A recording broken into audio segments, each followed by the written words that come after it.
nutrition is huge in the cycle. So what about glucose? Where does that play within the cycle?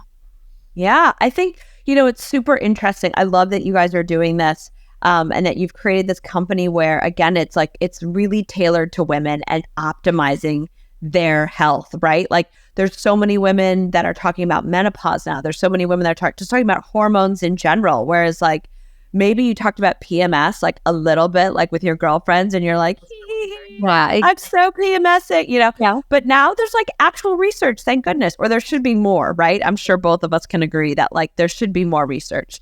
And I think that unfortunately women have gotten a little bit of a short shrift when it comes to the real scientific research and the money behind it. We look even back at the debacle of the women's health study, and all the hormone therapy stuff that kind of went after that, and the lack of hard evidence that women need to help support their health, right? So, and again, you and I can look at all the different kinds of studies and say like, well, this impacts that and that impacts that. But what we know from anecdotal with your members and our members is that what you eat matters in terms of your cycle, how stressed out you are, how much you are working out and exercising and taking care of your body. All of that matters depending on where you are in your cycle, right? Because it's about hormones. So like I said, you're talking about hormones in terms of stress and cortisol levels, and we're looking at hormones when we're looking at insulin, right? Like I said, insulin is a hormone and it is very closely linked to estrogen, right? So estrogen helps increase our insulin sensitivity. So when we're on that phase of our cycle where we have higher levels of estrogen, we are more sensitive to insulin.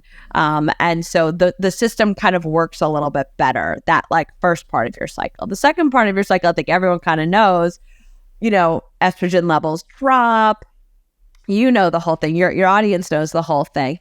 And I think, right.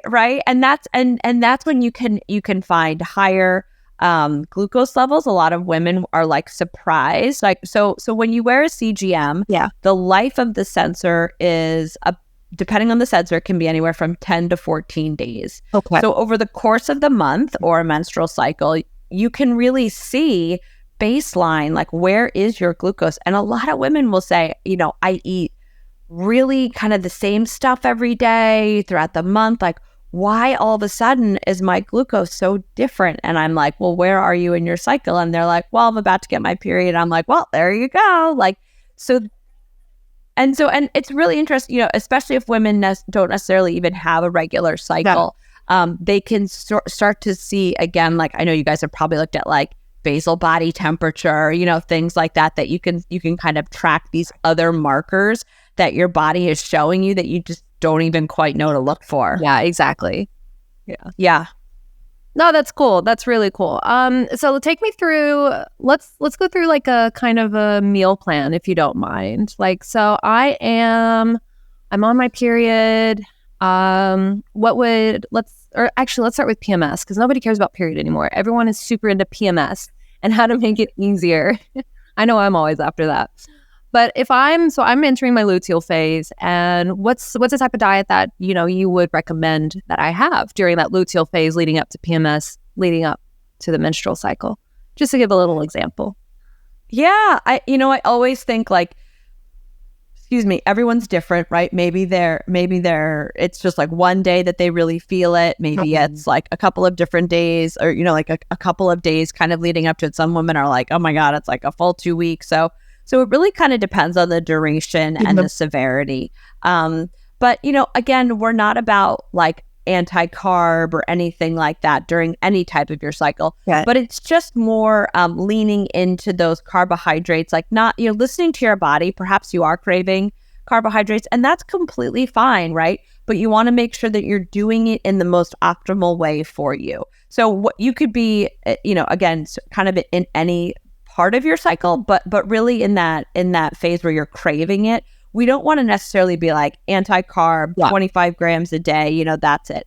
But we want to make sure that what you're having are complex carbs, that you have some fiber in there, and that you're pairing it with really healthy proteins and healthy fats, so that you're feeding those sort of like craving feelings inside of you, but you're doing it in the most blood sugar optimal way. And for anyone, we always want to mitigate those blood sugar spikes and the glucose goddess talks about this all the time as well. And you can see it on her Instagram, right? You want to start your meal with some good protein, with some healthy fats and some fiber. So particularly when you are feeling kind of, like things are not great, maybe you're in pain, maybe you're just not sleeping well, or you're really bloated, whatever it is, and you want to lean into those more comfort foods, those higher glucose spiking foods. Yeah, like you really want to be mindful of the complex carbs and the proteins in your diet.